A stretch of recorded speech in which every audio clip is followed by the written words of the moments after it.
सरकारचं शिष्टमंडळ मनोज जरांगे यांची भेट घेण्याची शक्यता आहे। सरकारचं शिष्टमंडळ आजच जरांगे यांच्यासोबत चर्चा करण्याची शक्यता आहे। राधाकृष्ण विखे पाटील मनोज जरांगे यांची भेट घेण्याची शक्यता आहे। त्यामुळे ही भेट कधी होते याकडे लक्ष असणार आहे। आजच ही भेट होण्याची शक्यता आहे। एक दिवस आंदोलनासाठी परवानगी दिलेली आहे आणि एक दिवसात मग आमच्या मागण्या मान्य करा असं जरांगे यांनीही सांगितलं होतं। जरांगे पाटील यांचं 10 वाजल्यापासून उपोषण सुरू झालंय आणि मागण्यांचं निवेदन आता सरकारला दिलं जाणार आहे। त्यानंतर सरकारचं शिष्टमंडळ जरांगे यांची भेट घेण्याची शक्यता आहे। सध्याची महत्त्वाची बातमी, सरकारचं शिष्टमंडळ मनोज जरांगे यांची भेट घेण्याची शक्यता आहे। राधाकृष्ण विखे पाटील हे येऊन जरांगे यांच्यासोबत चर्चा करण्याचीही शक्यता आहे।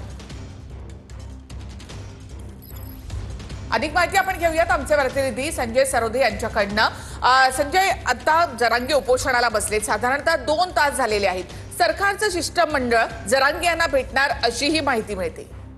जरांगे पाटील आज उपोषणाला आझाद मैदानावर बसलेले आहेत आणि त्यांनी यापूर्वीच सांगितले जर चर्चेची तयारी असेल तर मी पण चर्चेला तयार आहे आणि विखे पाटील पण म्हटले होते की जर जरांगे पाटील चर्चा करीत असेल तर सरकार त्यांच्यासोबत चर्चा करेल। त्यामुळे आणि आझाद मैदानावर ज्या पद्धतीने मराठा समाज एकवटला आहे आणि जरांगे पाटील त्याचं नेतृत्व करतायत, ज्या जरांगे पाटलांच्या मागण्या आहेत त्या मागण्या सरकारपुढे मांडतील, परंतु त्या चर्चा करण्यासाठी एखाद्या वेळेस विखे पाटील किंवा सरकारचे शिष्टमंडळ हे जरांगे पाटलांची भेट घेऊ शकतं। नक्कीच, धन्यवाद संजय। एकूणच माहितीबद्दल तर सरकारचं शिष्टमंडळ जरांगे यांची भेट घेण्याची शक्यता आहे। आज एक दिवस जरांगे पाटील यांना उपोषणासाठी परवानगी देण्यात आली आहे, मात्र आपण जागचे हलणार नाही असा इशारा जरांगे यांनी दिलाय। त्यानंतर आता सरकारचं शिष्टमंडळ जरांगे यांना भेटण्याची शक्यता आहे। आणखी एक